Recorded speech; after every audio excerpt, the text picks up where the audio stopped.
प्लैग बन जाए तो इस प्लैग वाली कंडीशन को हम कोरोनरी आर्टरी डिजीज कहते हैं।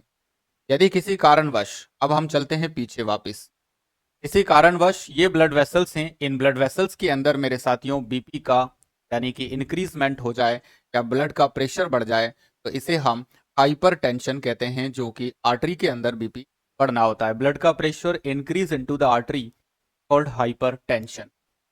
किसी कारणवश यदि अगर इनमें कोई आर्टरी के अंदर ब्लॉकेज आ जाए, ऐसी आर्टरी के अंदर ब्लॉकेज आ जाना हम डीप वेन थ्रोम्बोफ्लेबाई, वेन्स के अंदर प्रॉब्लम होती है, वेंस में यदि अगर ऐसी प्रॉब्लम आ जाए, आर्टरी में आ जाए, तो हम इसे पढ़ेंगे रेनॉल्ड्स रेनॉल्ड्स डिजीज या बर्जर डिजीज। ये दो प्रॉब्लम्स हम पढ़ेंगे जो आर्टरीज के अंदर होगी, या पेरीफेरल आर्टरियल डिजीज। तो पेरीफेरल वेस्कुलर डिजीज पीवीडी, या peripheral arterial disease Raynaud disease, Buerger disease, ये सब स्मॉल एंड माइनर साइज की जो आर्टरियोल्स होती हैं, आर्टरीज होती हैं, के अंदर आने वाली प्रॉब्लम से। लेकिन अगर हमारी बॉडी की डीप वेन्स के अंदर प्रॉब्लम आ जाए, तो इनमें ब्लॉकेज आ जाए, तो हम इसको डीवीटी के तौर पे पढ़ेंगे। डीवीटी की जांच करने के लिए एक टेस्ट किया जाता है जिसका नाम होता है होमेन साइन। होमेन साइन में सुपाइन लेटा करके और पेशेंट का पैर जो है वो फ्लैक्स किया जाता है, फिर उसको सीधा करने को कहते हैं। उसको काफ एरिया में बड़ा तेज पेन होता है, यानी कि घुटने के पीछे के एरिया में, यानी बिहाइंड द, और वो पैर को सीधा नहीं कर पाता है। अगर ऐसा तभी होगा जब उसकी डीप वेन्स के अंदर थ्रोम्बस का फॉर्मेशन हो रहा है, यानी कि डीवीटी हो रहा है। डीवीटी में सबसे बड़ी डेंजर सिचुएशन होती है, डीवीटी कोई ज्यादा बड़ी प्रॉब्लम नहीं है, लेकिन डीवीटी तब बहुत डेंजर बन जाता है जब ये पल्मोनरी एम्बोलिज्म में कन्वर्ट हो जाए। यू अंडरस्टैंड मेरे बच्चों? ये है आपकी कार्डियो, जो मैंने अपनी तरफ से आपको एफर्ट किए, ये मेरा कॉम्प्लीमेंट्री एफर्ट है। बोलिए, समझ में आया सबको? अब क्वेश्चंस पे चलें। अब आपको हर क्वेश्चन के साथ, एक एक क्वेश्चन के साथ आपको इंडिविजुअल एक्सप्लेनेशन मिलता जाएगा। जैसा जैसा क्वेश्चन कहेगा वैसा वैसा आपको बताता जाऊंगा। अभी एक साथ मैंने कार्डियो को रिव्यू कर दिया, उसके बाद आपको अब हर क्वेश्चन के साथ आपको देखिएगा। देखिएगा आप क्वेश्चन नंबर 1 क्या करने का मन तो नहीं कर रहा था और गाने ही सुनोगे कि पढ़ाई भी करोगे? यस, गुड मॉर्निंग एवरीवन बच्चों, कैसे हैं आप लोग? क्या हाल चाल है आप सब? बात करते हैं, पहले थोड़ी बात करो मुझसे। कैसे हो आप लोग? क्या हाल चाल है? Good morning everyone.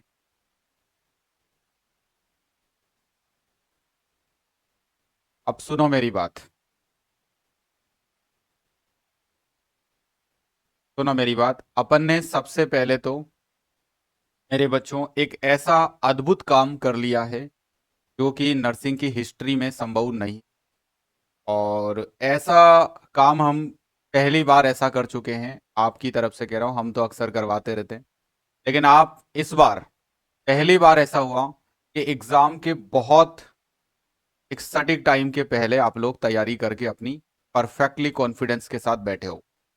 यानी कि मेरे बच्चों, लगभग मैं थोड़ी कैलकुलेशन पे बात करूंगा। देखो, कैलकुलेशन समझो। अपना कोर्स स्टार्ट हुआ था 22 अप्रैल को। कितनी तारीख को? 22 तारीख को। ठीक है।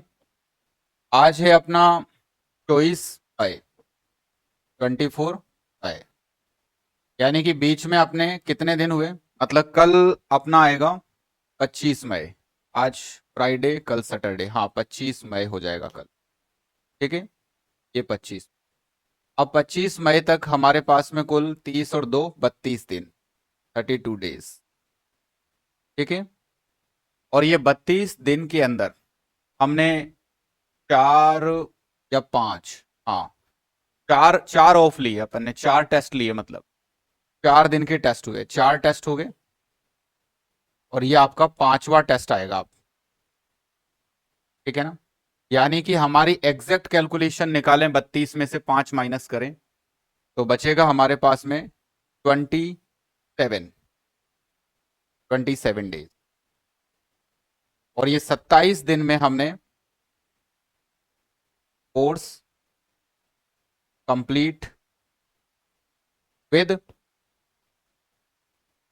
5 माइनर टेस्ट। 5 माइनर टेस्ट के साथ में मेरे बच्चों 25 मई को हम इस कोर्स को ऑलमोस्ट कोर्स 1 को पूरा कर लेंगे। बात समझ में आया आपको? ये कैलकुलेशन समझ में आई? ये सिर्फ इसलिए संभव हो पाया क्योंकि आप लोग मेरे स्टूडेंट हैं, आप लोग वुगली के स्टूडेंट हैं, और इतनी सटीक तरीके से पूरी टीम को चलाया मैंने। मैं खुद भी अच्छा फील कर रहा हूं कि पूरी टीम जो मेरे अंडर में काम करती है, उन्होंने सारी एक्टिविटीज को, सारे टेस्ट पेपर्स को, फैकल्टीज वगैरह ने पढ़ाने करने को, सबको बहुत शानदार तरीके से कोऑर्डिनेट किया। और आज उसका परिणाम है कि हम इतना कॉन्फिडेंट फील कर रहे हैं कि हमने पूरी नर्सिंग को एक बार कंप्लीट कर लिया। और अगर हम पूरे ही सिलेबस यानी कोर्स को कंप्लीट करने की बात करें तो हम छोटी मोटी बात नहीं कर रहे, ऑल नर्सिंग सिलेबस की बात कर रहे हैं। पूरा सिलेबस, ये पूरा सिलेबस आप जाने अनजाने में एक बार पूरा कर चुके हो, वो भी 4 टेस्ट के साथ, 5 टेस्ट के साथ। 5 टेस्ट के साथ आपकी परफॉर्मेंस को चेक करते हुए आप इस 25 तारीख को एक बार आपका पूरा सिलेबस कर लोगे, और वो भी पूरे सिलेबस के थ्योरी यानी कि लगभग rapid explanation, short explanation, short explanation के साथ क्वेश्चंस की फॉर्म में, with short explanation and question. तो मेरे बच्चों इस प्रकार से हम एक बार, मैं याद दिला रहा हूं आपको आपकी शक्ति, आपकी ताकत, कि आपने क्या कर लिया है अभी तक। जाने अनजाने में आपने वो कर लिया मेरे बच्चों जो 2 साल में भी एक साधारण स्टूडेंट नहीं पाता है।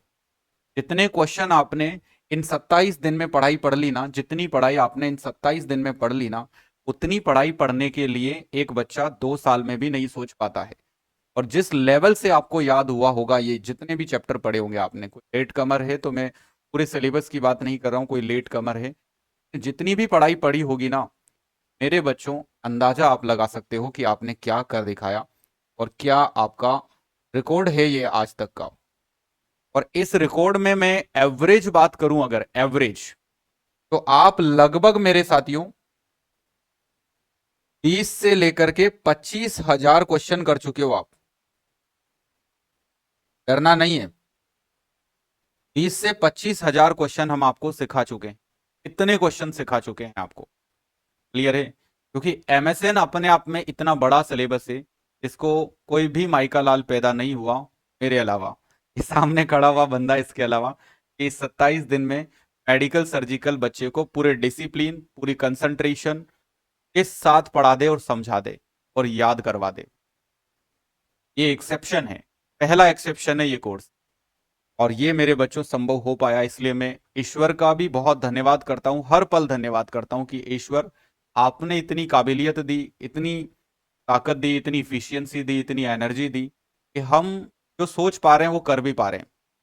क्योंकि लोग सोचते बहुत कुछ है लेकिन कर पाते हैं बहुत कम, लेकिन हम जो सोच पा रहे हैं वो कर भी पा रहे हैं। इसलिए मेरे बच्चों ईश्वर का बहुत धन्यवाद, ये हमने करके दिखाया। और इन 27 दिन में हमारे स्टूडेंट को पूरा डिसिप्लिन के साथ उसको नोट्स भेजना, मतलब बहुत हेक्टिक चीज थी बच्चों, इतना आसान नहीं था, इतना इजी नहीं था जितना हम सोच रहे हैं कि हमने क्या कर लिया। तो अगर आपको इसका एहसास नहीं है कि आपने क्या कर लिया, तो मैं आपको वो एहसास दिला रहा हूं कि आपने क्या कर लिया। नोट्स भेजना आपके, आप कहाँ बैठे हो दूर दराज में, कोई तो बेंगलोर, कोई कर्नाटक, कोई पता नहीं इधर सऊदी अरब, कतर तक के बच्चे हैं, कनाडा से हैं, कुछ इधर पंजाब से हैं, हरियाणा से हैं। तो इतनी दूर पे स्टडी मटेरियल भेजना, उन सबको गाइड करना, और कभी ऐसा फील नहीं होने दिया कि आप ऑनलाइन पढ़ते हैं। आपको इतना रिलैक्स, एक एक डाउट आपका देखना, आपको संभाल के रखना, आपकी टेस्ट की परफॉर्मेंस को वापस लेके आना, फिर उसको भी एनालाइज करके आपको बताना, आपका रिजल्ट बताना। Everything is very difficult, but ये मैंने करके दिखाया।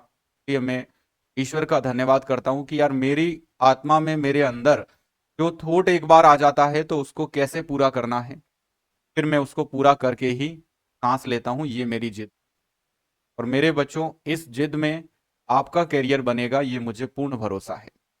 अब सुनो, यहां तक की कहानी, सैटरडे तक की कहानी मैंने बता दी।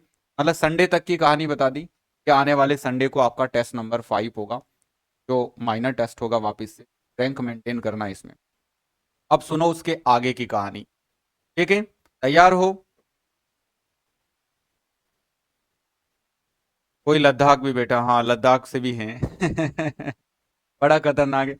हुगली मतलब एक तरह का माइनर इंडिया कहता था पहले तो मैं, लेकिन अब ये मिनी इंडिया नहीं, मिनी वर्ल्ड बन चुका है। मिनी वर्ल्ड मतलब एक मात्र नर्सिंग इंस्टीट्यूट होगा जिसमें कि फॉरेन कंट्रीज में बैठे हुए बच्चे भी आपके इस संस्थान को ही लाइक करते हैं और इसी में पढ़ते हैं। ये बहुत सौभाग्य की बात है, क्योंकि हम राजस्थान में एक सोच पाते हैं, बहुत सारे इंस्टीट्यूट राजस्थान में सोच पाते हैं, बहुत सारे इंस्टीट्यूट हैं कि इंडिया लेवल पे सोच पाते हैं, लेकिन वोगली आपका ऐसा इंस्टीट्यूट है जिस इंस्टीट्यूट में आप पढ़ते हो वो इंटरनेशनल लेवल का इंस्टीट्यूट। मेरे बच्चों, ये भी एक सौभाग्य की बात है। ये सब क्लियर हो गया आपको जो मैंने समझाया? अब देखो आगे की कहानी कि अब हम आगे क्या करेंगे। अभी तो चमत्कार मेरा बाकी है मेरे दोस्त। कैसे? सुनो, अब हम स्टार्ट करेंगे बहुत ही जल्द हम स्टार्ट करेंगे कोर्स नंबर 2। इसमें डिफरेंट वैरायटी आएगी, डिफरेंट क्वेश्चंस आएंगे, डिफरेंट एक्सप्लेनेशन आएगा, सिंपल ट्रिक्स आएंगी, बहुत सारी चीजें आपको अलग देखने को मिलेगी। जो बच गया है ना, वो सब कुछ इसमें आएगा। यानी कि अभी भी कुछ बाकी है अगर, वैसे हम लोग इतना कर चुके हैं। लगभग हम कोर्स वन में कोर्स वन के अंदर हम लगभग 70% पढ़ाई को याद कर चुके हैं। अभी हम 30% और बात करेंगे। ठीक है, अपने आप में ये एक यूनिक कोर्स है, वापस से कोर्स नंबर 2। इसका नाम होता है टॉपर्स कोर्स। ये आपको आपके अंदर शार्पनेस लेके आएगा, आपको ये ताकत देगा, आपको ये रिफाइन करेगा। तो जब हम कोर्स नंबर 2 स्टार्ट करेंगे, उससे पहले मेरे बच्चों, मैं आप लोगों को मेरी तरफ से ध्यान देना, मैं बहुत ईमानदार व्यक्ति हूं और इसलिए मैं आपके बारे में सोचता हूं। वरना हमें क्या पड़ी, हम सिर्फ मात्र अगर हमारे ऊपर फोकस करेंगे तो फिर बहुत अलग हो जाएगा, मतलब सेल्फिश हो जाएंगे तो बहुत अलग हो जाएगा। लेकिन हम कभी भी हमारे बारे में नहीं सोचते, पहले आपके बारे में सोच, आपके कैरियर के बारे में सोच। इसलिए मेरे बच्चों, हमारी हमेशा तारीफ होती, हमेशा हम लोगों को सब लोग लाइक करते हैं, सब बच्चे पसंद करते हैं। ये पसंद करते हैं, उनका ट्रस्ट इसलिए आता है क्योंकि हम इतने ही डेडिकेशन से काम करते हैं। ठीक है ना? जैसे अभी एक बच्चे का सुबह सुबह मेरे पास फोन आया कि सर, एक इंस्टीट्यूट में जो कोचिंग है वो 4000 के अंदर हो जाती है, और आपके इंस्टीट्यूट के अंदर, उसने यूट्यूब पे क्लासेस वगैरह अटेंड करी होंगी, कि आपके इंस्टीट्यूट में जो कोचिंग है वो 12,500 में क्यों होती? तो सर मैंने कहा कि बेटा, मेरे यहाँ पे इतने ही एक्सपेंसेस होते हैं जब गवर्नमेंट को मैं पैसा पे करता हूँ, फिर उसके बाद में मेरे को जो क्लास प्लस से जिससे मैं सर्विसेज चलाता हूँ पूरी ऑनलाइन सेटअप, वो पे करता हूँ। फिर मैं कहा अलग अलग टीचर्स जो कि रोजाना रेगुलर मेरे इंस्टीट्यूट में समय देते हैं, कोई 4 घंटे देता है, कोई 8 घंटे देता है, वो पे करता हूँ। फिर मैं कहा उसके बाद जो नॉन टीचिंग स्टाफ है उनको पे करता हूँ। मैं कहा बेटा, कॉस्टिंग जो है वो इतनी आ जाती है। तो कि सर मैं उसमें और इसमें आपके पास में थ्योरी पढ़ूंगा तो क्या डिफरेंस आएगा? मैं कहा बेटा, कुछ भी डिफरेंस नहीं आएगा, जहां आपको कंफर्टेबल लगता है वहां पढ़ लो। अगर आपको लगता है कि आपका काम हो जाएगा, अपने को तो थ्योरी, उसने गाइडेंस के लिए फोन किया था कि सर गाइडेंस चाहिए था मुझे थोड़ा सा, और गलती से खा लिया। मैं कहा बेटा, कोई भी डिफरेंस नहीं है, आप कहीं भी पढ़ो थ्योरी, वहां पढ़ो या यहाँ पढ़ो, डिफरेंस तो उसमें आएगा जो ट्यूटर पढ़ाएगा। ट्यूटर को देख लो कि ट्यूटर किस तरह के पढ़ा रहे हैं, कौन पढ़ा रहा है। मैं कहा वहां डिफरेंस होगा। और आपने, मैं कहा यूट्यूब पे क्लासेस वगैरह अटेंड करी होगी सारे इंस्टीट्यूट के, आजकल तो यूट्यूब सबका कॉमन प्लेटफॉर्म है जिसपे कि सारे ही कोचिंग के टीचर्स पढ़ाते हैं। तो वहाँ सबकी सच्चाइयाँ, सबके सबूत वगैरह सबकी चीज़ें आपको मिल जाती है। मैं कहा बेटा, आपने 12th में कितनी परसेंट थी? कि सर मेरे 65 थी। मैं कहा आपका आईक्यू ठीक ठाक है, तो आप अपने आईक्यू से डिसीजन लो। मैं तो मैं क्या सजेस्ट करूं आपको कि भाई आप यहाँ मेरे बुगली में पढ़ो या आप कहीं और पढ़ो? तो मैं कहा आप अपने आईक्यू से डिसीजन लो बेटा, जहां भी आपको दिल कह जाए कि नहीं यहाँ पे मेरे टीचर जो पढ़ा रहे हैं वो सही पढ़ा रहे हैं, पे विश्वास कर सकते हैं, ईमानदार टीचर हैं, सही हैं, तो वहाँ डिसीजन लो आप। बाकी चीज़ें मत देखो, क्योंकि देखो चीज़ तो मिलने में 500 में भी मिल जाती है, लेकिन एक एक्चुअल जो व्यक्ति होगा, वो एक्चुअल व्यक्ति कभी भी अपनी चीज को ऐसे नहीं करेगा कि सिर्फ टाइम पास करने के चक्कर में वो बच्चों को इन्फ्लुएंस कर दे, ऐसे कभी नहीं करेगा। एक जेन्युइन पर्सन होगा वो। एक, अगर मान लो टाइम पासिंग करना होगा या बच्चों के साथ ऐसे उनके साथ में एक मजाक करना होगा, तो मजाक तो फिर 1,000 रुपए में, 2,000 में भी हो सकता है, 4,000 की भी जरूरत नहीं है। लेकिन मेरे बच्चों, मेरे लिए आपका कैरियर मजाक नहीं है। आपका कैरियर मेरे लिए ये सिर पे रखने लायक चीज, कि आपका कैरियर जो है वो मेरे लिए सबसे अनमोल है। उससे कीमती मेरे लिए जीवन में कुछ भी नहीं है। अब उसमें जो खर्चा आता है वो मैं आपको बता देता हूँ, कि जैसे अभी कॉम्बो के अंदर 5,000 का खर्चा आ रहा था, मैंने आपको बता दिया कि बेटा ये मेरा खर्चा है। आपकी स्वेच्छा से आप चाहो तो ज्वाइन कर लो, क्योंकि मैं 5,000 में पढ़ा के भी कुछ भी नहीं कमा रहा हूँ, या मेरे पास कुछ कमाई वमाई का मेरे को कोई शौक नहीं है कि भाई मैं आपसे कुछ पैसा अर्न करना चाहता हूँ। मेरा पैशन है आपका एक अच्छा रिजल्ट, मेरी टीचिंग, ये मेरा पैशन है। तो आप लोगों में से कई जो जैसे थोड़ा सोच नहीं पाते, तो वो बच्चे अटके रहते हैं। अटक के फिर साल भर, 2 साल, 3 साल वो खराब कर देते हैं इधर उधर, और खराब करके फिर वुगली में आते हैं। फिर उनके अंदर दिमाग में ये होता है कि नहीं यार सर, आप पहले क्यों नहीं मिले। तो हमें थोड़ा अपनी आईक्यू को भी सुधारना चाहिए, अपनी सोचने की क्षमता को भी सुधारना चाहिए, कि what is good and what is bad. आपको पता है कि अगर वाकई जेन्युइन प्रोडक्ट होगा तो वो नहीं मिलेगा आपको सस्ता। लेकिन अगर कोई बाहर से पैकिंग कुछ कर दे, अंदर कुछ और फंसा दे, तो ऐसी चीज आपको मजाक की तरह दी जा सकती है, और उससे मेरे बच्चों हमारा टाइम भी वेस्ट होगा, और जो आप उस पर खर्च करोगे 2-3 हज़ार रुपए, वो भी आपके वेस्ट होंगे, पानी में जाएंगे। एक बार तैयारी करो, ढंग की जगह से करो, और एक बार तैयारी करके डिसीजन लो, लेकिन ढंग की जगह से लो, फिर सही होने चाहिए। क्लियर हो गया है?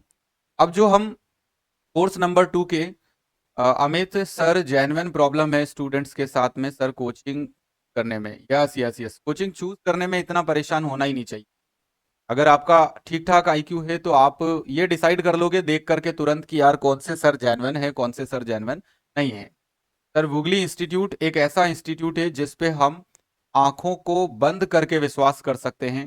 रोशनी, बहुत धन्यवाद आपका बेटा, क्योंकि आपसे मैं यही कहूंगा कि हर एक नर्सिंग प्रोफेशन का स्टूडेंट जो एक अच्छा कैरियर इमेजिन कर रहा है, वो वाकई में आंख बंद करके इस इंस्टीट्यूट के ऊपर बिलीव कर सकता है कि ये मैं नहीं, मेरी आत्मा कह रही है। ये इंस्टीट्यूट वो इंस्टीट्यूट है जो अपने स्टूडेंट्स को अपने से ज्यादा अहमियत देता है, अपने स्टूडेंट के कैरियर को अपने आप से ज्यादा वैल्यू करता है। ये वो इंस्टीट्यूट है जो इमोशंस की वजह से बना हुआ इंस्टीट्यूट मेरे बच्चों।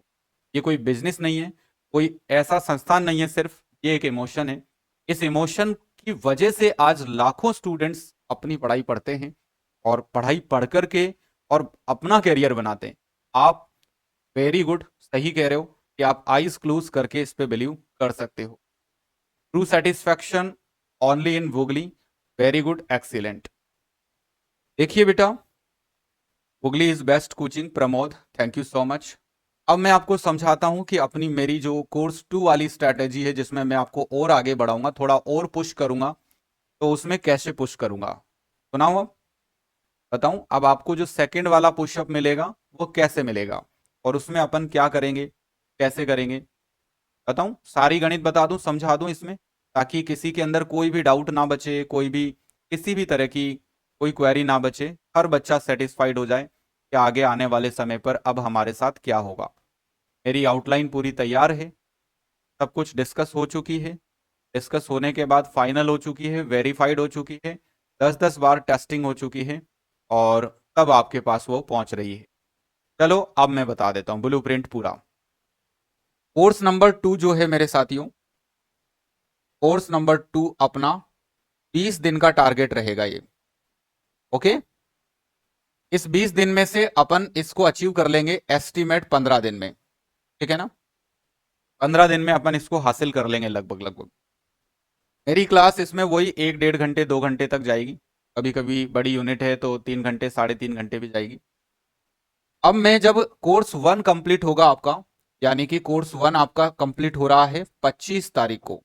ठीक है, इस 25 तारीख को कोर्स 1 कंप्लीट होने के बाद मैं चाहता हूं कि कोर्स 2 शुरू करने से पहले आपका जो भी कुछ छोटा मोटा रिवीजन बाकी है, छूटा हुआ है, कुछ भी आपने लेट एडमिशन लिया था, उस वजह से आप टाइम नहीं दे पाए, या कुछ क्लासेस में, तो उस वजह से मेरे बच्चों मैंने उसके बारे में सोचा, और आपके लिए ये डिसीजन लिया कि जो कुछ भी आपका कुछ भी बचा हुआ है, तो आप उसको कंप्लीट करके, मैं आपको इसे कंप्लीट करने के लिए इस 25 दिन के बाद 5 दिन का मैं आपको ब्रेक दूंगा।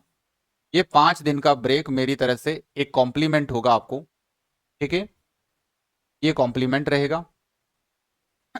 इस कॉम्प्लीमेंट में आपका जो कुछ भी बचा है, जो कुछ भी बचा है, कैसे भी छूटा है, कुछ भी बचा हुआ है, रिवीजन बाकी है, कुछ भी बाकी है, जिसके स्टडी मटेरियल नहीं पहुंचे हैं तो उसके पहुंच जाएंगे, और जो 20 डेज का स्टडी मटेरियल है वो भी पहुंच जाएगा। मतलब एवरीथिंग, जो कुछ भी आपका पेंडिंग वर्क है, ये 5 दिन का मैं आपको ब्रेक दूंगा एज अ कॉम्प्लीमेंट। इस ब्रेक के अंदर आप इस ब्रेक में फुल डे आप फ्री रहोगे, 24 घंटे आप फ्री रहोगे।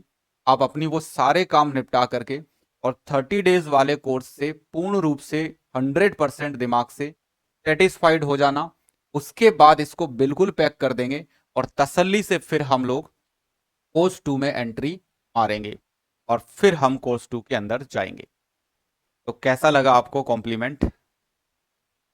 सबके चेहरे पे खुशियां दिख रही है भाई साहब, कॉम्प्लीमेंट के बारे में सुन करके सबके चेहरे एक्साइटेड हो गए हैं, सबके चेहरे प्रफुल्लित हो गए कि वाह सर क्या डिसीजन लेके आते हो, ऐसा फील आ रहा है मुझे तो। Yes yes yes yes, very good, excellent. बहुत अच्छा लगा। तो ये हम काम करेंगे, उसके बाद में हम स्टार्ट कर देंगे कोर्स 2। और कोर्स 2, वेरी एक्साइटेड, बहुत एक्साइटेड लग रहे हो सब, बहुत चेहरे खिल गए तुम्हारे, वाह, करके मजा आ गया कि ऐसा टीचर, ऐसा प्लानर भाई। आपको ऐसे ही प्लानर की जरूरत है। टीचर जो है, मैं मेरे बच्चों, सिर्फ टीचर टीचर नहीं होता है। टीचर एक बहुत गजब का गाइड होता है, एक बहुत गजब का प्लानर होता है। कोच जिसको कहते हैं, अगर कोच बढ़िया है ना तो मैच जीत जाएगा खिलाड़ी। और कोच अगर मान लो गड़बड़ है, गड़बड़ कोच चूज कर लिया आपने, तो तो जीतता हुआ स्टूडेंट भी हार जाएगा। एक जो बच्चा बहुत अच्छी परफॉर्मेंस वाला था लेकिन गलत कोच में चला गया, तो फिर वो ऐसा करके भी गड़बड़ कर देगा। लेकिन अगर एक वीक स्टूडेंट था, पढ़ाई में इतना एक्सीलेंट नहीं था, लेकिन कोच जबरदस्त मिल गया ना, तो वो वीक भी उछाल मार जाएगा और वो वीक वाला भी निकाल देगा। क्लियर है? Teacher is emotion of student. रुलाएगा क्या बेटा? मैं बहुत इमोशनल व्यक्ति हूँ, ऐसे मत बोले, नहीं तो मेरे अंदर से इमोशन, मैंने आपको देखा नहीं लेकिन फिर भी मैं आप लोगों को इतना प्यार करता हूँ, इतना प्यार करता हूँ ना, एक एक बच्चे को। यार तू मेरा कौन सा स्टूडेंट है? अच्छा तू मेरे कॉम्बो का है, मेरे अचीवर का स्टूडेंट है। अच्छा तू SN24 का है, SN24B का है। कोई भी मिल जाता है ना कहीं भी, मतलब। एक बच्चा अभी कल मैं किसी की शादी में गया था, स्टूडेंट की ही शादी थी। वो स्टूडेंट बड़ा खास रहा पहले मेरा। तो उस स्टूडेंट की शादी में मैं कल गया कि वो खास रहा है, तो वहाँ बहुत सारे बच्चे मिले, तो उन्होंने कहा कि सर हम SN13 बैच में पढ़े थे, आज से 4 से 5 साल पहले SN13 बैच के अंदर पढ़े थे सर हम। मैंने गले लगाया और कहा कि बेटा शाबाश, के कहाँ काम कर रहे हो? कि सर हम गवर्नमेंट जेके लोन में काम कर रहे हैं, वेरी एक्स। तो बहुत खुशी होती है। एकता, टीना क्या कह रही है? सर आपका मोटिवेशन ही स्टडी के लिए रेडी करता है। Tina, very good. Ekta, thank you so much sir हमारे लिए इतना सोचने के लिए। सर मेरे आंखों में पानी आ गया सर। लिटरली साहू सर है तो कुछ भी नामुमकिन नहीं है। आपका आपको कोटि कोटि प्रणाम। एकता, थैंक यू सो मच बेटा। और मुझे ये सौभाग्य दिया आपने कि मैं आपका कैरियर अपने हाथों से डिजाइन कर रहा हूँ। इससे बड़ा ईश्वर का और क्या वरदान हो सकता है कि मेरे हाथों में सैकड़ों बच्चों का कैरियर है, उसको मैं अपने हाथों से गढ़ रहा हूँ। एक कुम्हार के लिए सबसे ज्यादा सौभाग्य यही होता है कि उसके बनाए हुए मिट्टी के घड़े में सैकड़ों लोग पानी पिएंगे और अपनी प्यास बुझाएंगे। और मैं आज अपने आप को एक उसी कुम्हार की तरह महसूस करता हूँ। मैं भी एक वो कुम्हार हूँ जो अपने हाथों से सैकड़ों बच्चों के कैरियर को गढ़ रहा हूँ। और वो सैकड़ों बच्चे, क्योंकि मैं एक अकेला सेवा करूं और मेरे सैकड़ों हाथ बने, वो मेरे सैकड़ों हाथ जो मैं तैयार कर रहा हूं, आने वाले समय पे वो देश सेवा करेंगे, अपनी जॉब्स करेंगे, अपने क्षेत्र में सेवाएं देंगे। तो ये एक बहुत बड़ा सौभाग्य है जो मुझे मिला, और जिम्मेदारी ही भी जो मुझे मिली, जो ईश्वर ने मेरे को दिया। ये अपने आप में एक बहुत बड़ी जिम्मेदारी है। ठीक है मेरे बच्चों, भगवान राम की कृपा सदा आप पर बनी रहे। Thank you Pramod, thank you. तो कोर्स नंबर 2 समझ में आ गया। अब कोर्स नंबर 2 के अंदर हम वापस, जब हमारे माइनर टेस्ट लेंगे, अब आगे की कहानी सुन लो। जब हम वापस हमारे माइनर टेस्ट लेंगे, तो माइनर टेस्ट के अंदर क्या आएगा? माइनर टेस्ट यानी कि एवरी संडे, वापस से एवरी संडे हम टेस्ट लेंगे। तो एवरी संडे जो माइनर टेस्ट लेंगे, उन टेस्ट के अंदर जब आपको, जैसे इसमें सारी यूनिटें वापस आएगी, कार्डियो भी आएगा, हेमेटो आएगा, गैस्ट्रो आएगा, सब कुछ आएगा। ओके, क्या कह रहे हो इन दोनों तीनों के मैसेज? रोशनी सर, आप वर्ल्ड के बेस्ट टीचर हो, heartly thank you so much. Roshni thank you बेटा। अग्नेश क्या कह रहे हो? यस सर, आपका हाथ कभी नहीं छोड़ेंगे। Very good. अनुपमा, एक माता पिता के बाद गुरु ही ईश्वर समान होता है, जो एक स्टूडेंट के लाइफ को और इम्प्रूव करता है। God bless you. Thank you teacher. Jashpreet sir, मेरे को तो कंपटीशन का मतलब ही नहीं पता था, आपके पास आकर पता चला। मैं 1 साल हुगली में हूँ। वाह, वेरी गुड, एक्सीलेंट। सर मैंने बहुत लेट ज्वाइन किया, तो मैं कवर कर पाऊंगी क्या? अभी आपको जो गैप दे रहा हूँ ना, मैं आप कवर करना हूँ, ठीक। बहुत बड़ा, मतलब ऐसा है ही नहीं पहली बात कि आपका टाइम कंज्यूमिंग कोर्स ही नहीं, टाइम सेविंग पढ़ाई है अपने यहाँ पर, टाइम कंज्यूमिंग नहीं, टाइम बचाने वाली पढ़ाई है। बहुत कम टाइम लगे, बच्चों का टाइम बचे, सब है। ठीक है, तो अब आगे की सुन लो बात। अब आगे की बात, जो टेस्ट होंगे, सारी यूनिटें, सारे टॉपिक्स वापस आएंगे। तो यहां पर एवरी संडे जो टेस्ट होगा, उसके अंदर एक तो आपको 20 डेज वाले क्वेश्चंस आएंगे, प्लस इनके साथ मैं ऐड करने वाला हूं सेम यूनिट्स 30 डेज वाली। ठीक है, और फिर आपका टेस्ट बनेगा। तो दूसरी बार आपका पूरा रिवीजन दोबारा होगा, जीरो से सिस्टमेटिक। ठीक है, जब कभी भी आपको इस 20 डेज के कोर्स का टेस्ट देंगे, तो उसमें आधे क्वेश्चन आपको 30 डेज के डालेंगे, आधे क्वेश्चन 20 डेज के डालेंगे। समझ में आ गया? तो आपका 30 डेज का सारा रिवीजन दोबारा करना है आपको, ऐसा करना है पूरे टेस्टों के अंदर। क्लियर हो गया? ऐसे करके हमारा चलने वाला है। उसके बाद जब हम ये सब कंप्लीट कर लेंगे, पूरा सिलेबस दोबारा फिर से हम रिव्यू कर लेंगे, कंप्लीट कर लेंगे, फिर हमारी शुरू होगी बेटा मेजर टेस्ट सीरीज। तो इस मेजर टेस्ट सीरीज के बारे में जानकारी फुल डिटेल में आपको बाद में दूंगा। इसका प्लान बना करके, इसकी आउटलाइन बना करके आपको बाद में दे दिया जाएगा। क्लियर है? तो ये पूरा कंप्लीट इस तरह का कॉम्बो है, इस तरह का पैकेज है, जिसमें एक सुई की नोक के बराबर भी कमी नहीं छोड़ी। क्लियर है मेरे बच्चों? समझ में आ गया? पूरी पिक्चर क्लियर हो गई सबको, कैसे करेंगे, क्या करेंगे यहां तक? अब बोलिए, एवरीवन अंडरस्टूड ना? आगे कोई कंफ्यूजन है क्या किसी को और भी? आगे कोई भी कंफ्यूजन कुछ भी है दिमाग में, तो अब मुझसे पूछ लो अभी। कोई भी डाउट, कोई भी कंफ्यूजन है, तो मैं अभी आपके साथ में 10 मिनट और भी बात कर सकता हूं। 10 मिनट में आप मुझसे कोई भी बात पूछ सकते हो, मैं आपकी बात का जवाब दे दूंगा। अब ये घड़ी बंद गई है, मतलब इसमें टाइम शुरू हो गया है।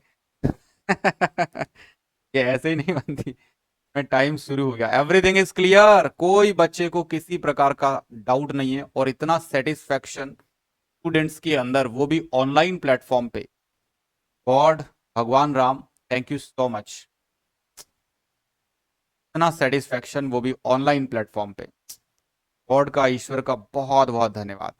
तो चलो, अब मैं आज चैप्टर शुरू कर रहा हूं। हाँ ज्योति मैडम, मुझे सब पता है यहाँ पे। ठीक है, everything crystal clear, very good. Aryan बेटा, नेगेटिव कम करने पे बहुत सारे सेशन ले लिए गए, शायद आप सुनते नहीं हो, और सेशंस को अटेंड करो। East and west, Hooghly is best, very good. Aryan, जो सेशन मैंने ले रखे हैं नेगेटिव मार्किंग को खत्म करने के, शुरुआत की क्लास में ही मैंने आपको बता दिया था कैसे खत्म होगी। तो ये कई सारे सेशंस हैं, यूट्यूब पे भी हैं। थोड़ा टाइम निकाल के उन सेशंस को मैं समझो कि कैसे मैं सिखा रहा हूँ कि इसको ऐसे कम करना है, इसको ऐसे कम करना है। ठीक, चलो। अब जो चैप्टर है, ईएसआईसी में सेलेक्ट ऑल हुगली वाले क्वेश्चन आएंगे क्या सर? यस, ईएसआईसी का एक सिंगल क्वेश्चन भी नहीं होगा जो कि आपको ऐसा दिख जाए तो हमने ना पढ़ाया हो और आपके एग्जाम में आ जाए। इतना वादा मैं आपसे कर रहा हूं कि एक सिंगल क्वेश्चन भी नहीं होगा जो मतलब हमने ना पढ़ाया और वहां आ जाए। आप हर क्वेश्चन कर लोगे, चाहे वो एनक्लिक्स बेस तक का भी पेपर आ जाएगा ना, सॉन्डर्स बेस तक का भी, पिन कोड से भी पेपर आ जाए ना, तो भी आप कर लोगे, क्योंकि हमने सब डाल रखा है बीच बीच की लैंग्वेज को छोटा किया हुआ है, सिंप्लीफाई किया हुआ है, लेकिन एक सिंगल क्वेश्चन भी नहीं छूटा आपका।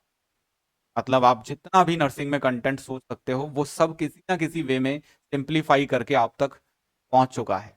मतलब कॉम्बो पढ़ लिया, मतलब सारी किताबों को अभी ताक में रख दो, बाकी जितनी भी है बाकी सब ताक में रख दो। ताक जानते हो ना, ताक कहते हैं अलमारी को, ताक में रख दो। और सिर्फ पढ़ना है तो कॉम्बो की शीट। वो बहुत रिफाइंड है, बहुत स्ट्रक्चर्ड है, बहुत मेहनत से तैयार किया हुआ स्टडी मटेरियल। ठीक है। और ऐसा स्टडी मटेरियल जो टाइम सेविंग है, लो कॉस्ट है, जो बच्चों को एक ही दिन में बहुत ज्यादा बूस्ट कर देता है, ऐसा है। ठीक है मेरे बच्चों, अब देखो आप, अब आज का जो चैप्टर है अपना, उस चैप्टर का नाम है कार्डियोलॉजी। क्या नाम है? कार्डियोलॉजी। और कार्डियोलॉजी सिस्टम के बारे में समझिए पहले मेरे साथियों। कार्डियोलॉजी यानी कि हार्ट और ब्लड वेसल्स से मिलकर के बना हुआ सिस्टम। ये हमारा ह्यूमन हार्ट है, इसकी ये लेफ्ट साइड होती है, ये राइट साइड होती है। ये हार्ट मीडियास्टिनम कैविटी के अंदर लोकेटेड होता है। लेफ्ट में ये कंपैरेटिवली थर्ड होता है, जबकि ये राइट में सिर्फ वन थर्ड होता है। इसका ये पॉइंटेड एरिया अपेक्स कहलाता है और इसका ऊपर का ब्रोड एरिया बेस कहलाता है। हार्ट के अंदर 4 चैम्बर्स होते हैं। ये चैम्बर्स एट्रिया कहलाते हैं। एट्रिया के अंदर जो कप होता है उसको ऑरिकल कहते हैं। तो ये एट्रिया, और इसमें जितना चैम्बर होता है जिसमें ब्लड फिल होता है, इनको हम ऑरिकल कहते हैं। क्या कहते हैं? ऑरिकल्स। यहां से ब्लड जाता है इस चैम्बर के अंदर, और यहां दोनों के बिटवीन एक कनेक्शन क्रिएट करने वाला वॉल्व होता है। इस वॉल्व को हम बाइकस्पिड वॉल्व या मिट्रल वॉल्व के नाम से जानते हैं। तो ब्लड आ जाता है लेफ्ट वेंट्रिकल के अंदर, और लेफ्ट वेंट्रिकल इस ब्लड को पंप करता है। तो ये एक बॉडी की सबसे लार्जेस्ट आर्टरी में पंप होता है। इस लार्जेस्ट आर्टरी को हम एवोर्टा के नाम से जानते हैं। अब एवोर्टा को उसकी रीजनल लोकेशन के आधार पर अलग अलग नाम से जाना जाता है, यानी बॉडी के जिस रीजन में ये होता है। जो हार्ट से लेफ्ट वेंट्रिकल से ओरिजिनेट होता है एवोर्टा, जो ऊपर बढ़ता है इसे हम असेंडिंग एवोर्टा कहते हैं। जो आर्च की शेप में घूमता है इसे आर्च ऑफ एवोर्टा कहते हैं। जो थोरेसिक एरिया में डिसेंड करता है उसको हम थोरेसिक एवोर्टा कहते हैं। और जो एब्डोमिनल एरिया में डिसेंडिंग होता है उसे हम एब्डोमिनल एवोर्टा कहते हैं। दोनों से मिलकर के और ये डिसेंडिंग एवोर्टा कहलाता है। क्या कहलाता है? Descending aorta. मेरे साथियों, यहां से ब्लड बॉडी में, सेल्स के अंदर बॉडी में डिस्ट्रीब्यूट हो जाता है, बॉडी में डिस्ट्रीब्यूट हो जाता है। एवोर्टा सबसे बड़ी आर्टरी है, कॉमन आर्टरी है। इस आर्टरी से बहुत सारी छोटी छोटी वेसल्स ओरिजिनेट होती हैं और इन्हें हम आर्टरीज कहते हैं। यानी एवोर्टा से छोटी वेसल्स को हम आर्टरीज कहते हैं। फिर ये और भी छोटी ब्रांचेज में डिवाइड हो जाता है, उन्हें हम आर्ट्रियोल्स कहते हैं। क्या कहते हैं? आर्ट्रियोल्स। ये आर्ट्रियोल्स यहां से चल करके और विशेष प्रकार की वेसल्स के माध्यम से कनेक्ट रहती हैं। ओके, इनको हम कैपिलरीज कहते हैं। क्या कहते हैं? कैपिलरीज। और इन कैपिलरीज में से ही गैस का एक्सचेंज होता है या न्यूट्रिएंट्स का एक्सचेंज होता है। इसलिए इन कैपिलरीज को एक्सचेंज वेसल्स के नाम से जाना जाएगा। एक्सचेंज वेसल्स यानी कि ब्लड कैपिलरी से जो भी कंपोजिशन था वो सेल कंज्यूम कर लेगी, सेल में आ जाएगा। ये हमारी सेल्स हो गई, सेल्स के अंदर आ जाएगा। तो यहां से प्रोडक्ट जो है मेरे साथियों वो चला जाता है सेल्स में, और यहां सेल से वापस यहां पर वेस्ट आ जाता है। तो ये तो यूजफुल O2 चला गया, और यहां से वेस्टेज जो बना था वो वापस ब्लड के अंदर कैपिलरीज के माध्यम से आ गया है। कैपिलरीज में से आने के बाद मेरे साथियों, इसको कलेक्ट करने के लिए बहुत सारी माइनर छोटी छोटी वेसल्स होती। इन वेसल्स को, यहां से कलेक्शन करने वाली वेसल्स को हम कहते हैं वेन्योल्स। क्या कहते हैं? वेन्योल्स। और वेन्योल्स के माध्यम से बड़ी वेन्स बनती हैं। वेन्योल्स कनेक्ट होकर के लार्ज साइज की वेन्स बनाती हैं, और फिर ये वेन्स जाकर के वेना केवा का फॉर्मेशन करती है। इसका फॉर्मेशन करती है वेना केवा का। अब वेना केवा जब ब्लड लेकर के आता है तो ये डीऑक्सीजनेटेड ब्लड चल रहा है, इधर देखो CO2 वाला ब्लड। ये डीऑक्सीजनेटेड ब्लड हार्ट के राइट एट्रिया के अंदर आ गया है। यानी इसको लाने के लिए दो प्रकार का वेना केवा है। सुपीरियर वेना केवा जो बॉडी के अपर पार्ट से वीनस रिटर्न को कलेक्ट करके लेके आएगा, और ये हमारे हार्ट का superior inferior vena cava body के लोअर एरिया के वीनस रिटर्न को लेकर के आएगा। राइट एट्रिया में आने के बाद राइट एट्रिया और राइट वेंट्रिकल के बिटवीन एक कनेक्शन होता है। इस कनेक्शन को, इस वॉल्व को हम ट्राइकस्पिड वॉल्व के नाम से जानते हैं। ट्राइकस्पिड वॉल्व की मदद से ब्लड राइट वेंट्रिकल में आता है और ये एक पूरा साइकिल कंप्लीट हो जाता है। इस पूरे एक साइकिल में, वन साइकिल में हमारे हार्ट को लगभग 0.8 सेकंड का समय लगता है। इस 0.8 सेकंड के समय को हम हार्ट रेट कहते हैं। क्या कहते हैं? Heart rate and cardiac cycle. Cardiac cycle, एक साइकिल 0.8 सेकंड का होता है। यहां से ब्लड अब पंप होगा और ये ब्लड एक बड़ी सी आर्टरी के अंदर, जिसका नाम है पल्मोनरी आर्टरी, यहां से जब ये ब्लड घूम करके राइट वेंट्रिकल पंप करेगा तो ये पल्मोनरी आर्टरी के अंदर जाएगा और पल्मोनरी आर्टरी से ये लंग्स के अंदर जाएगा और लंग्स में इस ब्लड के अंदर गैस एक्सचेंज होगा। यानी कि इसमें ऑक्सीजन तो ऐड हो जाएगी, और CO2 इसमें से बाहर निकल जाएगी। तो CO2 वाला ब्लड, ये जो ब्लड होगा CO2, यानी कि मेरे बच्चों यहाँ पर ब्लड से जो ऑक्सीजन ऐड हुआ है ये ऑक्सीजनेटेड ब्लड हो चुका है और CO2 इसमें से बाहर निकल चुकी, जो CO2 इधर से आया था। अब ये वापस से जो प्योरीफाइड ब्लड होगा, ये प्योरीफाइड ब्लड यहाँ से चलेगा और यहाँ से चल करके फिर से ये लेफ्ट एट्रिया के अंदर आएगा। इसको 4 पल्मोनरी वेन्स लेकर के आएंगी। 4 पल्मोनरी वेन्स इस ब्लड को फिर से वापस लेफ्ट एट्रिया में लेकर आती हैं और फिर से ये साइकिल शुरू हो जाता है। तो इस पूरे डायग्राम को आपको तसल्ली से अपनी कॉपी के अंदर बढ़िया बनाना है और इसके माध्यम से जो मैंने आपको अभी पूरी कहानी सुनाई, कहानी को 2-3 बार बोलने की प्रैक्टिस करनी है। अब यहाँ पर जो मैक्सिमम हमारी बॉडी के अंदर ब्लड होता है वो मैक्सिमम ब्लड वेन्स के अंदर इकट्ठा रहता है। इसलिए वेन्स को ब्लड का रिजर्वॉयर कहा जाता है। क्या कहा जाता है? रिजर्वॉयर, क्योंकि maximum amount of our body are remains into the veins. दूसरी बात, जो हमारी कैपिलरीज है इनमें से एक्सचेंज होता है, इसलिए हम इन्हें एक्सचेंज वेसल्स कहते हैं। तीसरी बात, जो हमारी आर्ट्रियोल्स हैं, इन आर्ट्रियोल्स के माध्यम से इस हार्ट जब हार्ट ब्लड को पंप करता है तो यह आर्ट्रियोल्स मेरे साथियों उस पंपिंग एफर्ट के अगेंस्ट एक फोर्स लगाती है। आर्ट्रियोल्स के आर्ट्रियोल्स को रेजिस्टेंस वेसल्स के नाम से जाना जाता है। क्या कहते हैं? Resistance vessels. तो रेजिस्टेंस वेसल्स किसका नाम है? आर्ट्रियोल्स का। अब सिंपली मेरे बच्चों, अगर किसी भी व्यक्ति के अंदर रेजिस्टेंस जो है रेजिस्टेंस बढ़ जाएगा तो आपको पता है कि यहां पर बीपी भी बढ़ जाएगा। लेकिन यदि अगर रेजिस्टेंस घट जाएगा तो बीपी भी घट जाएगा। तो सिंपली एक रिलेशन क्रिएट करता हूं कि पेरीफेरल रेजिस्टेंस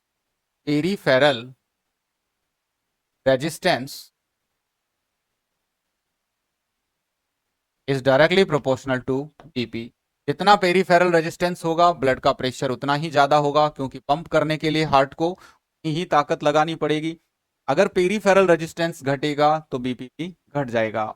अब मेरे साथियों, हार्ट में पंप करने के लिए, इस पूरे हार्ट को चलाने के लिए जो नोड्स होती हैं उन्हें हम कहते हैं कंडक्शन साइकिल।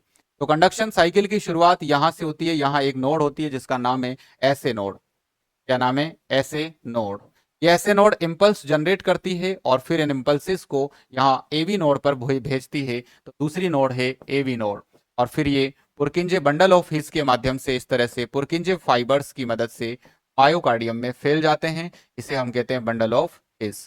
तो बंडल ऑफ हिस 2 ब्रांच में डिवाइड हो जाता है, राइट बंडल ब्रांच और लेफ्ट बंडल ब्रांच, और फाइनली पुरकिंजे फाइबर्स के अंदर पहुंच जाता है। तो यदि हमसे क्वेश्चन किया जाए कि इम्पल्स मैक्सिमम स्पीड से कौन से एरिया में मूव करते हैं, तो पुरकिंजे फाइबर के अंदर इंपल्सेस की स्पीड सबसे हाईएस्ट रहती है। Simply guys, you know that कि एसए नोड, एवी नोड और बंडल ऑफ हिस और पुरकिंजे फाइबर। एसए नोड लगभग 60 से लेकर के 100 इंपल्स पर मिनट की रफ्तार से ये जनरेट कर सकता है। देन एवी नोड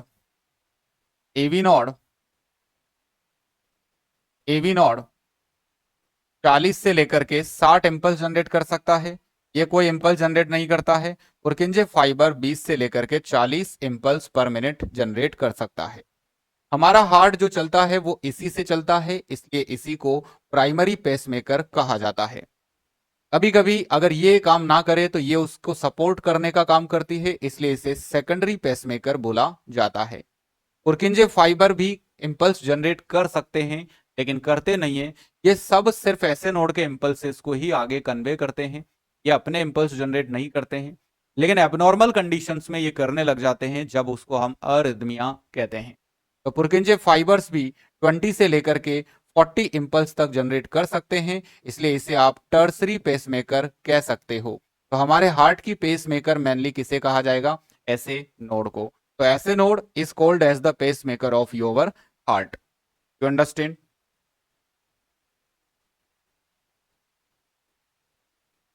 ऐसे नोड हार्ट की पेसमेकर कहलाएगी। देन मेरे साथियों, यदि हम कहें कि हार्ट से एक साइकिल कंप्लीट होने में 0.8 सेकंड का समय लग रहा है,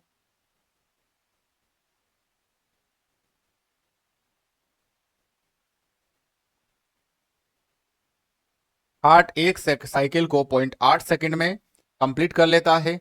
एवरेज यदि हम कहें यहां पर कि किसी की हार्ट रेट 60 से कम चली जाएगी तो उसको ब्रेडिकार्डिया कहना है।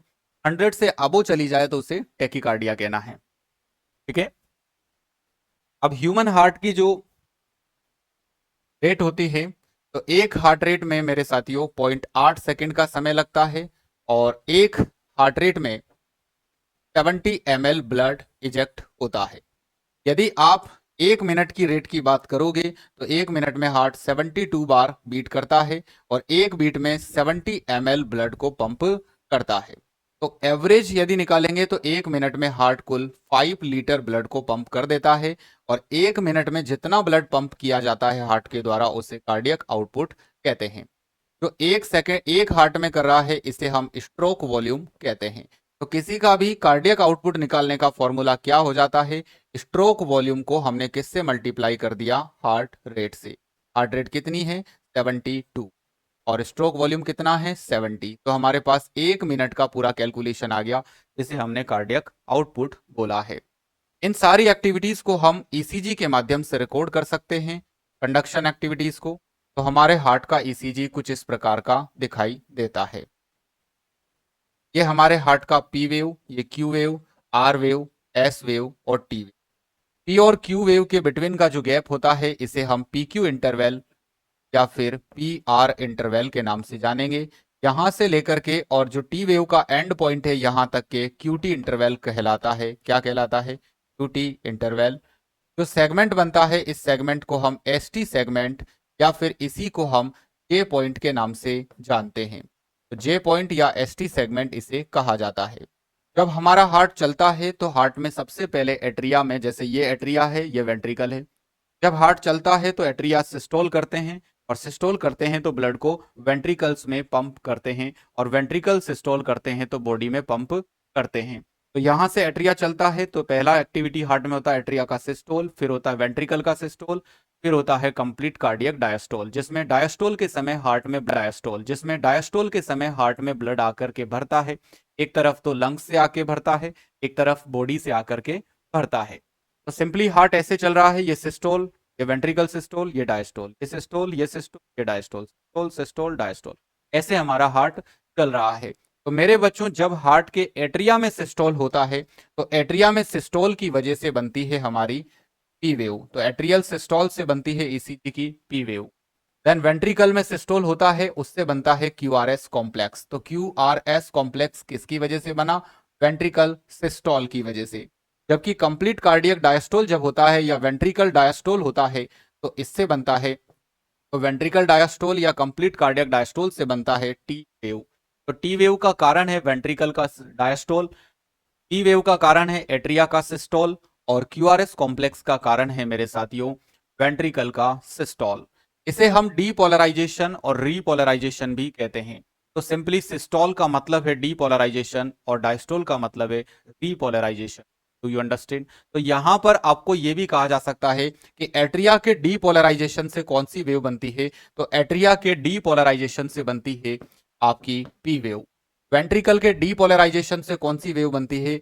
तो बनती है आपकी क्यूआरएस कॉम्प्लेक्स। और यदि कहें कि वेंट्रिकल के रीपोलराइजेशन से कौन सी वेव बनती है? तो बनती है टी। सबसे पहली बात करें तो इसका ड्यूरेशन होता है 0.2 सेकेंड, यानी कि पीआर इंटरवल जो है 0.2 सेकेंड का होगा, जबकि क्यूटी इंटरवल जो होता है 0.4 सेकेंड का होता है। इस प्रकार से पूरी वेव्स 0.6 सेकेंड में बन जाती है। 0.1 सेकेंड इधर खाली होता है, 0.1 सेकेंड इधर खाली होता है, और इस प्रकार से एक ईसीजी कंप्लीट पूरा 0.8 सेकेंड में बनता है। किसी भी व्यक्ति की ईसीजी के अंदर number of RR interval count करके उस व्यक्ति की हार्ट रेट का पता लगाया जा सकता है। अब आते हैं बात हम डिसऑर्डर्स के ऊपर। तो मेरे दोस्तों ये ह्यूमन हार्ट है, और ह्यूमन हार्ट के अंदर ये है हार्ट की मायोकार्डियम। ये मायोकार्डियम, मायोकार्डियम के अंदर मेरे दोस्तों मायोकार्डियम, इस मायोकार्डियम के अंदर पुरकिंजे फाइबर्स का नेटवर्क होता है, और ये पुरकिंजे फाइबर इस प्रकार एसए नोड से फिर एवी नोड तक और इस प्रकार से फैले होते हैं। ये पुरकिंजे फाइबर इस मायोकार्डियम को, यानी मायोकार्डियम हार्ट का मसल लेयर है, कार्डियक मसल है, कॉन्ट्रैक्टिंग लेयर से, और जो हार्ट के अंदर चला रहा है। तो यदि अगर हम कहें कि हार्ट का डायलेशन हो जाए, किसी कारणवश हार्ट ब्लड को पंप करना बंद कर दे, तो ये होगा हमारा लेफ्ट वेंट्रिकुलर फेलियर। और यदि राइट चैम्बर अगर ब्लड को पंप करना बंद कर दे, तो वो होगा राइट वेंट्रिकल फेलियर। यदि मेरे साथियों हार्ट की मायोकार्डियम में जो कोरोनरी आर्टरी से ब्लड सप्लाई आ रहा है, अगर वो ब्लड सप्लाई मायोकार्डियम में रुक जाए, और मायोकार्डियम यदि यहां से डैमेज हो जाए या इन्फॉक्शन हो जाए इसमें, तो इन्फॉक्शन की स्थिति को हम पढ़ेंगे एमआई, मायोकार्डियल इन्फॉक्शन। यदि अगर ऑक्सीजन सप्लाई डिक्रीज हो जाने की वजह से अगर हार्ट में पेन होने लगे, हार्ट में दर्द होने लगे, पेन को हम कह देंगे एंजाइना। क्या कह देंगे? एंजाइना। यदि अगर किसी कारणवश हार्ट का एन्यूरिज्म बन जाए या डायलेशन हो जाए, यदि अगर हार्ट में बहुत ज्यादा ब्लड भर गया है और ब्लड को पंप नहीं कर पा रहा है, डायलेट हो गए हैं चैम्बर, तो इसे हम एन्यूरिज्म के नाम से जानेंगे। क्या कहेंगे? एन्यूरिज्म, या फिर हाइपरट्रॉफी वाली कंडीशन बन जाएगी, जिसमें ये डायलेट हो जाएंगे, सेल्स की साइज बढ़ जाएगी। मेरे बच्चों यदि अगर हार्ट का ऐसे नोड फेल हो जाए, और या फिर ऐसे नोड के इम्पल्स एवी नोड तक नहीं जाएं, या फिर पुरकिंजे फाइबर तक नहीं जाएं, तो ऐसी स्थिति को हम, अगर ये ऐसे नोड फेल हो जाए या इम्पल्स के पहुंचने में कोई डिले हो जाए, तो उसे हम हार्ट ब्लॉक के नाम से जानते हैं। किस नाम से जानते हैं? हार्ट ब्लॉक के नाम से। अब हार्ट ब्लॉक कई प्रकार से पढ़ाऊंगा मैं आपको, 1 डिग्री, 2 डिग्री और 3 डिग्री। इस प्रकार से 3 डिग्री हार्ट ब्लॉक तक आपको पढ़ाया जाएगा। अब मेरे साथियों यदि अगर हम कहें एंजाइना की बात हो गई, एमआई की बात हो गई, यदि ये जो रिदम है, ऐसे नोड की रिदम डिस्टर्ब हो जाए, यदि रिदम में डिस्टरबेंस आ जाता है, ऐसे नोड की रिदम में प्रॉब्लम आ जाए, यानी रिदम का मतलब है कि ऐसे नोड प्रॉपर तरीके से इम्पल्स को जनरेट कर रहा है, भेज रहा है, उसके पाथवे भी नॉर्मल है। यदि रिदम में कोई प्रॉब्लम आ जाएगी, तो उसे हम अरिदमिया या डिसरिदमिया के नाम से जानते हैं, या फिर इसे हम डिसरिदमिया कहते हैं। क्या कहते हैं? डिसरिदमिया। Understand everyone? तो सिंपली ये हमारे हार्ट के डिसऑर्डर होते हैं। अब इसकी ईसीजी को मॉनिटर करने के लिए एक मॉनिटर यूज होता है, जिसे हम होल्टर मॉनिटर कहते हैं।